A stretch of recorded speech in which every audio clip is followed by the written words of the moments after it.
salamat sa mapagpalayang pagmamahal. Welcome to our 365 daily devotion.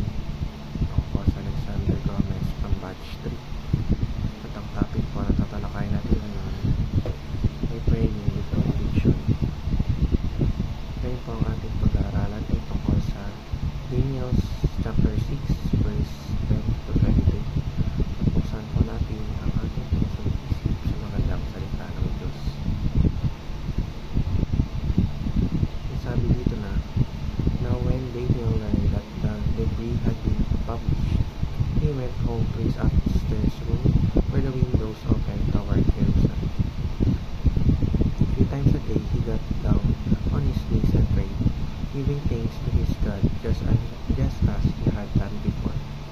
Or sa Tagalog, nang malaman ni Daniel na lumagda ang hari, umuwi siya at pumunta sa kanyang silid na nasa itaas na bahagi ng bahay, kung saan nakabukas ang bintana na nakaharap sa Jerusalem.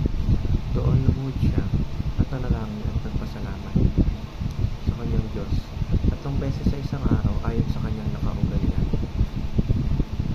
Sinasabi lang sa verse, dapat ang faith natin is consistent kagaya ni David. Ang kinagalingan niya na mag-pray ay hindi nagbabago. Teaching number 1. Conviction is a strong belief that God answers prayers. Ang conviction is yung naniniwala ka 100% na sasagutin ng Diyos ang lahat ng nagdadasal mo ng walang pagdududa. Teaching number 2. Conviction motivates a person to pray consistently. Ito rin yung nag-drive sa atin na mag-pray araw-araw o consistent kasi alam natin or naniniwala tayo na naririnig tayo ni Lord. Malakas ang paniniwala natin na lahat ng prayers natin ay sasagutin. Teaching number 3.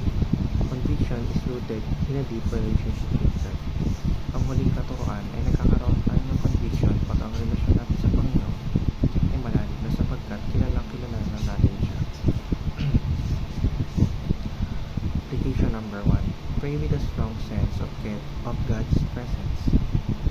Magdasal tayo ng may matinding paniniwala na nakikinig ang Diyos dahil nakikinig talaga siya. Application number 2. Pray with conviction in every word you say.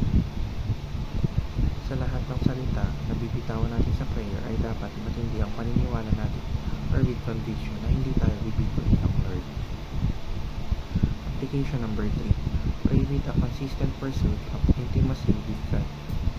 Ang pagpapray natin ay hindi up and down, kundi dapat consistent na prayer kung saan malapit tayo sa Diyos. Ganun ang totoong prayer, hindi nakabase sa pinagdadaanan.